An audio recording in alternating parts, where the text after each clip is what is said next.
Y en el programa de hoy, destruyen 2 iglesias en Chile durante manifestación masiva. Y Papa Francisco participará en encuentro a favor de la paz con otros líderes religiosos. Amigos, bienvenidos a un nuevo inicio de semana, hoy lunes en EWTN Noticias. Soy Natalie Paredes. Yo soy Eddie Rodríguez Morel, gracias por acompañarnos. Iniciamos el programa con una lamentable noticia, y es que en Chile, durante una manifestación masiva, un grupo minoritario de personas destruyó 2 iglesias en la ciudad de Santiago. Conozcamos los detalles de los hechos. La manifestación de miles de personas que se reunieron el domingo 18 de octubre en la céntrica Plaza Italia de Santiago de Chile para conmemorar un año del inicio de las protestas sociales tomó por la noche un giro anticatólico cuando 2 históricas iglesias de la capital fueron atacadas por turbas de encapuchados. El primer templo en ser embestido fue el de San Francisco de Borja, una iglesia que usualmente es blanco de la izquierda chilena por ser el lugar donde el cuerpo de carabineros realiza sus actividades institucionales. Esta fue invadida por una puerta posterior. Las principales imágenes religiosas fueron destruidas y el interior parcialmente quemado. Poco más tarde, la pequeña iglesia de la Asunción, construida en 1876, resultó completamente destruida. Cuando la torre principal colapsó consumida por el fuego, varios manifestantes celebraron con el usual lema: "La única iglesia que brilla es la que arde". Frente a esto, el arzobispo de Santiago, Monseñor Celestino Aoz, lamentó los hechos acontecidos. Pero sentimos sobre todo el dolor de tantas personas chilenas de paz y generosidad. Asimismo, exhortó a que cese la violencia en el país. A todos ustedes, queridos feligreses de Santiago, a todos ustedes, queridas chilenas y chilenos, y gente de buena voluntad y amante de la paz, les suplico, basta, basta de violencia. Por su parte, el ministro del Interior y Seguridad de Chile, Víctor Pérez, dijo que los actos de violencia fueron cometidos por grupos minoritarios, pero señaló que quemar iglesias es una expresión de brutalidad.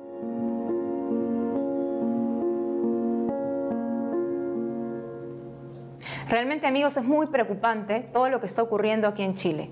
Cada vez que hay una manifestación, un templo, una iglesia termina destruida, termina siendo profanada. Se quiere cambiar la Constitución, pero todo cambio empieza con respeto. ¿Y qué estamos viendo aquí, Eddie? Se dice que está involucrada la izquierda, pero ¿qué democracia de izquierda estamos viendo? ¿Cambiando la sociedad de una manera en la que se destruyen los templos, las iglesias? Así es, se habla de manifestaciones pacíficas, pero lamentablemente se ve que hay grupos delincuenciales que las utilizan como escudo para poder llevar adelante sus actos vandálicos. Así es que es lo que no puede ser la fórmula del nuevo país que se busca construir en Chile, una fórmula en la cual se permite una cuota de vandalismo, de ataque contra la iglesia y contra las personas en nombre de reivindicaciones sociales. Se debe buscar verdaderamente una sociedad en la que todos seamos fraternos, todos nos ayudemos y nos apoyemos a construir un mejor país, y eso no pasa por ataques sistemáticos a la religión y a la mayoría de los ciudadanos que son gente de paz. Por otro lado, la oficina de prensa de la Santa Sede informó que el Papa Francisco participará de un encuentro a favor de la paz. Conozcamos los detalles de este evento. Hace unos días, el director de la oficina de prensa de la Santa Sede, Matteo Bruni, informó que el Papa Francisco participará en una reunión en torno a la oración por la paz este 20 de octubre en Roma. Se trata del encuentro de oración por la paz en el espíritu de Asís, titulado Nadie se salva solo, paz y fraternidad, promovido por la comunidad de San Egidio. En ese contexto, se informó que el Santo Padre participará de una oración ecuménica con varios representantes de otras confesiones cristianas, siendo uno de ellos el Patriarca Ecuménico de Constantinopla, Bartolomé I, con quien ya se ha reunido en ocasiones anteriores. Además, desde la Santa Sede informaron que el Santo Pontífice participará en el encuentro a favor de la paz con los líderes religiosos y el presidente de la República Italiana, Sergio Mattarella, en la Plaza del Campidoglio, la sede del Ayuntamiento de Roma. Finalmente, se resaltó que el obispo de Roma impartirá un discurso, acto seguido de un minuto de silencio por las víctimas del COVID-19 y las guerras, motivo por el cual encenderán un candelabro y se llevará a cabo el signo de la paz. Nos vamos hacia Roma para conectarnos con nuestro corresponsal Miguel Pérez Pichel, quien nos presentará una entrevista que realizó al rector de la Iglesia Nacional Española, experto en mártires españoles del siglo XX, Monseñor José Jaime Brosel. Te escuchamos, Miguel. Hola amigos, un saludo desde la capital de Italia.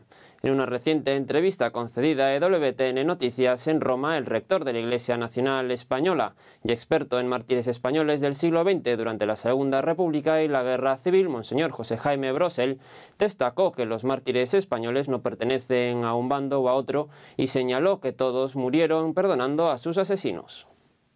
Los mártires españoles del siglo XX fueron víctimas de un contexto de persecución religiosa que se dio en numerosos países. Así lo explicó a EWTN Noticias Monseñor José Jaime Brosel, que insistió en que no se pueden identificar simplemente con una guerra o con una ideología. Son los mártires españoles del siglo XX, o de la primera mitad del siglo XX, o de las primeras décadas del siglo XX. No sería justo, y usted no lo ha hecho, identificar los mártires con la guerra civil. Una guerra nunca produce mártires, produce víctimas. Y en esto también historiadores como Monseñor Vicente Cárcel o el episcopado español ha insistido mucho. De hecho, tenemos que entender esos mártires en un contexto de persecución religiosa en numerosos países. Hay mártires del nazismo, hay mártires de los regímenes comunistas. No podemos identificarlos simplemente con una guerra o con una ideología. Papa San Juan Pablo II definió el siglo XX como el gran siglo de los mártires, ¿no? Monseñor Brosel insistió en que los mártires españoles no son mártires de una guerra, sino mártires de una persecución. Mártires que murieron perdonando y mártires que ese martirio no fue más que la culminación de una vida de fe. En ese sentido, aseguró que a muchos de ellos se les podría haber beatificado sin problemas por virtudes en el caso de que no hubiera habido una muerte sangrienta, pero la motivación, subrayó, fue un odio a la fe. Hay una manera cruel en la muerte. Quien esté interesado puede en internet aparecen como el martirio, son martirios crueles, con una venganza, con una profanación de cadáveres. Es decir, hay algo más. No hay una culpabilidad por unos motivos políticos, económicos, sociales. Hay algo más. Hay unos rituales antirreligiosos. En la destrucción de iglesias, por ejemplo, quienes las destruyen, quienes las queman, se visten con los ornamentos, ridiculizan procesiones. Es decir, hay un ritual antirreligioso. No hay simplemente un querer destruir un patrimonio, sino se utiliza todo un tipo de lenguaje simbólico donde se deja claro lo que se pretende. Y en la persecución y en la muerte de los mártires, en muchos casos hay un martirio donde se ataca aquello que para el perseguidor se considera que es condenable. Es decir, la boca. Muchos mártires se les corta la lengua porque por la boca nace la predicación o porque se niegan a blasfemar. En la entrevista, Monseñor Brosel explicó que no hay datos fiables sobre el número total de mártires de la persecución religiosa en España durante el siglo XX. Señaló, eso sí, que se han beatificado a cientos de ellos y que siguen abiertos cientos de procesos de reconocimiento de martirio, por lo que es previsible que se beatifiquen a muchos más mártires españoles. Monseñor Brosel reconoció que los testimonios de los mártires son estremecedores por su mensaje de perdón y reconciliación. Por el momento, esto es todo lo que podemos contar desde Roma. Informó para EWTN Noticias Miguel Pérez Pichel. Gracias por la información, Miguel.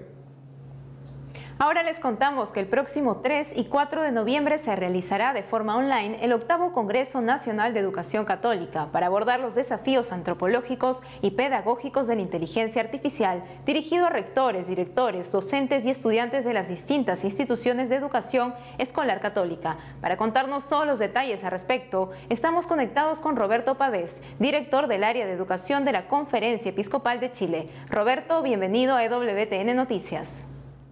Muchas gracias por la invitación. Roberto, cuéntanos, ¿cuál es el objetivo concreto de este 8º Congreso Nacional de Educación Católica y cómo decidieron realizarlo ahora de manera virtual? El objetivo concreto que tenemos de este encuentro es reflexionar acerca de los desafíos que la inteligencia artificial trae a la educación católica, desafíos antropológicos, desafíos pedagógicos, en cuanto es una realidad que se impone en nuestras escuelas, en nuestra escuela católica. ¿Por qué lo hacemos virtual? Por razones prácticas, ya que todavía en Chile estamos en un periodo de confinamiento, no sabemos si no podemos tener grandes agrupaciones o grandes números de personas reunidas en un mismo espacio, y por eso hemos decidido mantener la fecha y hacer esta modalidad virtual.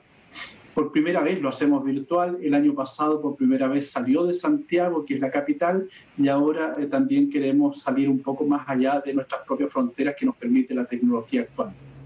¿Nos podrías comentar cuáles serán algunos de los temas que se abordarán dentro de la edición de este congreso? Fundamentalmente queremos, como decía, reflexionar en torno a los desafíos que es la inteligencia artificial, más allá de qué lo que es propiamente tal, poder ver los desafíos que desde allí se desprenden, en el sentido de que es una realidad que está incorporada en la cotidianidad de las vidas de nuestros estudiantes, de nuestros docentes, de las comunidades educativas en general. Por lo tanto, la temática van a ser en relación a ello, más bien, insisto, reflexionar, pensar en torno a estos desafíos que la inteligencia artificial nos trae, nos impone en cierta medida a la vida diaria de nuestras comunidades educativas. Finalmente, Roberto, para aquellas personas que quieran participar, cuéntanos cómo pueden hacerlo. Lo ideal es, ustedes les invitaríamos a que se conecten en la página www.congresoeducacion.cl. Allí está toda la descripción, los objetivos, a quién está destinado, como también cómo pueden inscribirse a través de esta página. Es tremendamente fácil. La idea es que quienes nos están escuchando efectivamente puedan inscribirse, podamos tener esta instancia de reflexión y desde allí sacar los desafíos que como escuela católica debemos abordar de lo que significa la inteligencia artificial, sobre todo los aportes, especialmente en este tiempo complejo que nos ha tocado vivir y que muchos de nosotros tal vez no estábamos preparados para enfrentarlo.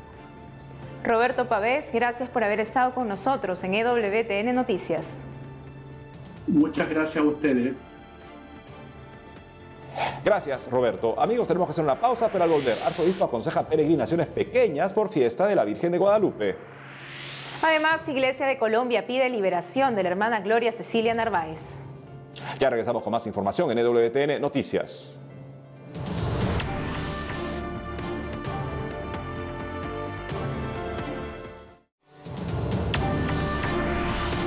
Regresamos al programa y les contamos que el arzobispo de Monterrey y presidente de la Conferencia del Episcopado Mexicano aconsejó que las peregrinaciones por la fiesta de la Virgen de Guadalupe se realicen en grupos pequeños. Conozcamos lo que dijo.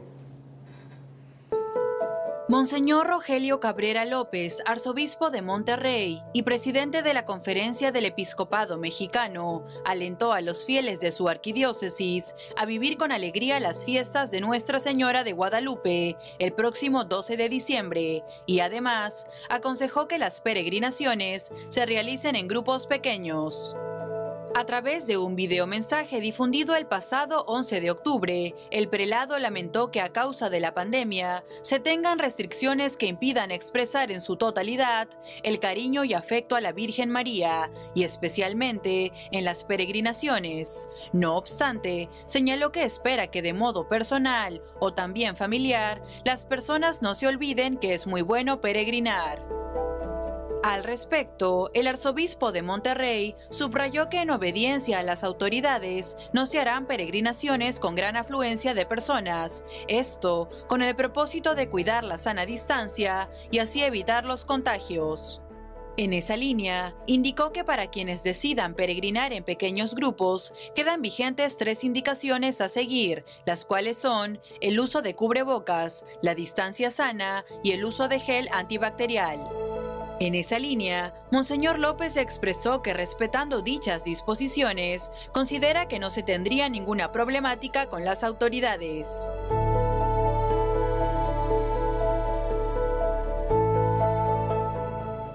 Y nos conectamos de inmediato con nuestra corresponsal en Colombia, Lida Lozada, quien nos tiene noticias sobre la iglesia en el país que espera la posible liberación de la hermana Gloria Cecilia Narváez Argotti, secuestrada hace 3 años y 8 meses por un grupo yihadista. Adelante, Lida. Compañeros, muchas gracias. Amigos, un saludo muy especial desde la parroquia Nuestra Señora de Chiquinquirá, ubicada en la ciudad de Ibagué. Hoy quiero contarles que en los últimos días la esperanza en la iglesia colombiana frente a la posible liberación de la hermana Gloria Cecilia Narváez Argotti, secuestrada hace 3 años y 8 meses por un grupo yihadista en África, se ha vuelto a encender. Esto debido a que la única francesa que estaba secuestrada en el mundo de 74 años de edad, Sophie Petronin, liberada recientemente, afirmó que durante el tiempo que permaneció en cautiverio, la religiosa se convirtió en su enfermera y su mejor compañera. Aunque la hermana continúa retenida en el contexto del mes de las misiones, desde la Conferencia Episcopal y Obras Misionales Pontificias en Colombia se ha enviado un mensaje muy especial frente a esta causa. Y tenemos un recuerdo especial de la hermana Gloria Cecilia Narváez, de la comunidad de franciscanas de la Inmaculada Concepción. Ella sigue privada de la libertad y quiero invitarlos a todos para que sigamos orando. No tenemos noticias ciertas de su liberación, pero sí que creemos en que el Señor nos concederá esta gracia. Desde las Obras Misionales Pontificias de Colombia, seguimos muy unidos espiritualmente a la súplica constante al Señor y a la Virgen por la pronta liberación de nuestra querida hermana Gloria Cecilia Narváez Argotti. La palabra de Dios en el Salmo 37 nos anima: encomienda al Señor tu camino, confía en Él, que Él actuará. Que así sea. Muy bien, y en otras noticias les comento que recientemente el Papa Francisco nombró un nuevo arzobispo para Popayán, una de las jurisdicciones más religiosas del país, pero también de las más afectadas por el conflicto armado. Se trata de Monseñor Omar Sánchez, quien se venía desempeñando como obispo en Tibú, norte de Santander, desde el 2011, tiempo durante el cual adelantó un intenso trabajo de acompañamiento a las comunidades de la zona en su lucha, especialmente por la paz y la hermandad. Al conocerse la noticia, su predecesor, Monseñor Luis José Rueda, actual arzobispo de Bogotá, le envió un mensaje muy especial público de solidaridad y cercanía. Monseñor Omar compartió con EWTN Noticias sus principales expectativas para este nuevo reto episcopal, en el que espera trabajar, según él, bajo sinodalidad y una mirada global. Esta es una iglesia, la de Popayán, una iglesia madura, llena de matices, pluricultural, con una expresión vibrante de fe, con raíces profundas del Evangelio y, por supuesto, con grandes heridas. Y, sin embargo, tenemos que hacernos conscientes del vínculo sobrenatural que existe entre Cristo y la Iglesia para poder entender su papel en la historia. Los sucesores de los apóstoles elegidos por Cristo debemos continuar edificando la Iglesia querida por Cristo, y eso supone un constante discernimiento en cada contexto para que ella no termine siendo moldeada por nuestros propios enfoques muy circunstanciales, sino por el querer de Dios. Sin duda la Iglesia es un barco que sin Cristo no tiene timonel y navegará a la merced de las tempestades, pero con Cristo es referente para todos. Digamos, la Iglesia es como la luna que no brilla por ella misma, sino con el resplandor del sol. Así que la iglesia sin Cristo y su luz no significará lo que debe significar en un territorio como este. Y esa es nuestra tarea, hacer brillar esta luz. Muy bien, amigos, esto es todo por ahora desde Colombia. Gracias por estar atentos. Continuaremos trabajando para compartirles más información. Adelante, estudio. Gracias, Lida, por lo informado. Y el próximo 24 y 25 de octubre se desarrollará una nueva edición del Seminario Internacional de Comunicación de la Iglesia 2020 bajo el lema Del like a la santidad. Para darnos más detalles sobre este evento está conectado con nosotros José Llanes, fundador de la Asociación Civil Meraki. José, bienvenido a WTN Noticias. Hola, muchas gracias por la invitación y gracias a toda la audiencia por este espacio, también por escucharnos. Cuéntanos, José, ¿cuál es el objetivo de esta nueva edición del Seminario Internacional de Comunicación de la Iglesia 2020? Bueno, básicamente lo que busca este seminario, que ya es la cuarta edición, es principalmente tratar de reunir a todos los comunicadores de Latinoamérica. No solamente aquellos que están participando de una forma activa, sino aquellas personas que también están de a poquito teniendo su vocación en medio de comunicación. Eso como primer objetivo. Y como segundo objetivo, principalmente, es tratar de formarnos de personas muy profesionales a nivel internacional que nos van a aportar sus conocimientos y también, sobre todo, en el compartir con los distintos comunicadores que van a participar en este seminario. ¿Y qué temas desarrollarán en medio de este seminario? ¿Qué encontrarán los participantes?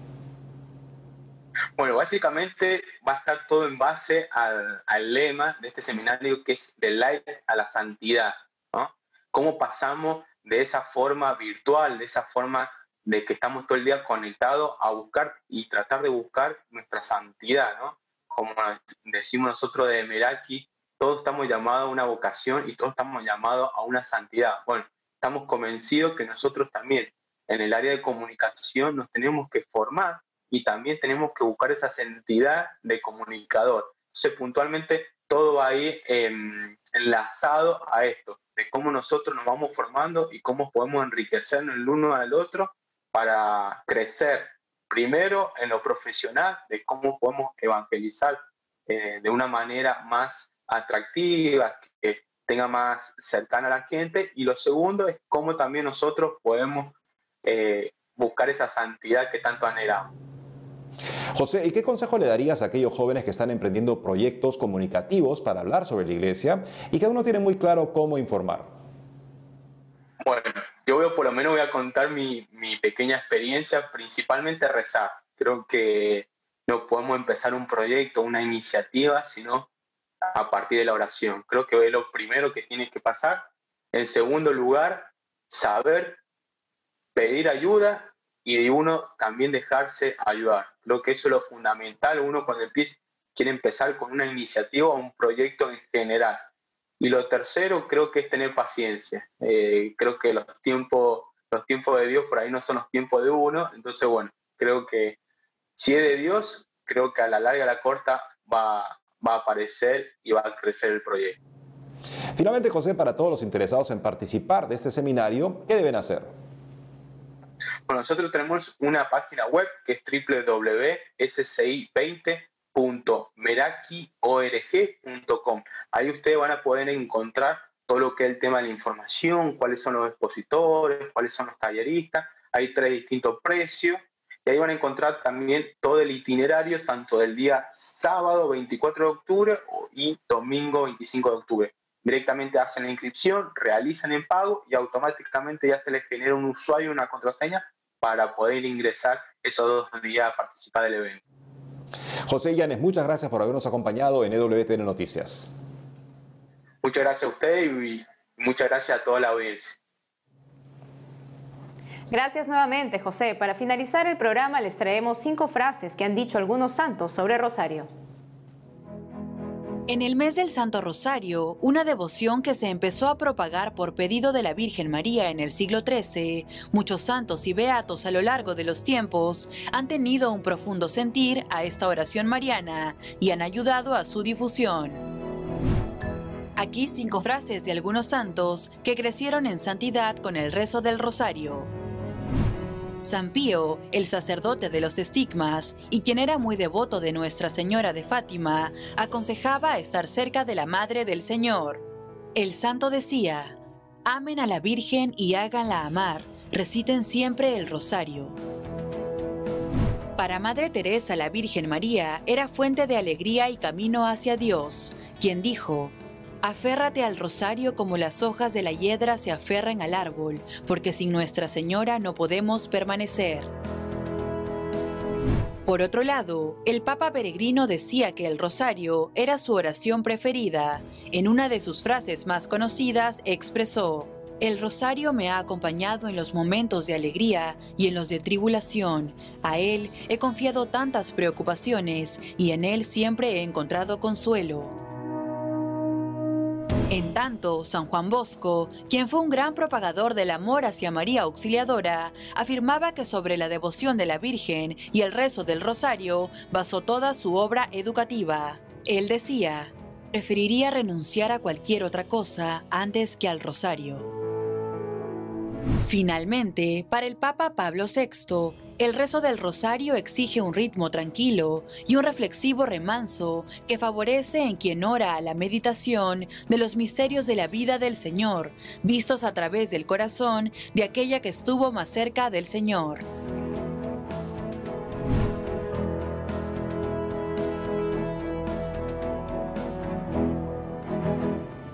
Y es todo por hoy, amigos. Gracias por haber estado con nosotros en nuestras oraciones, especialmente por nuestros hermanos en Chile. Nos vemos mañana con más información. No olvides seguirnos por nuestras redes sociales y en ewtnnoticias.com.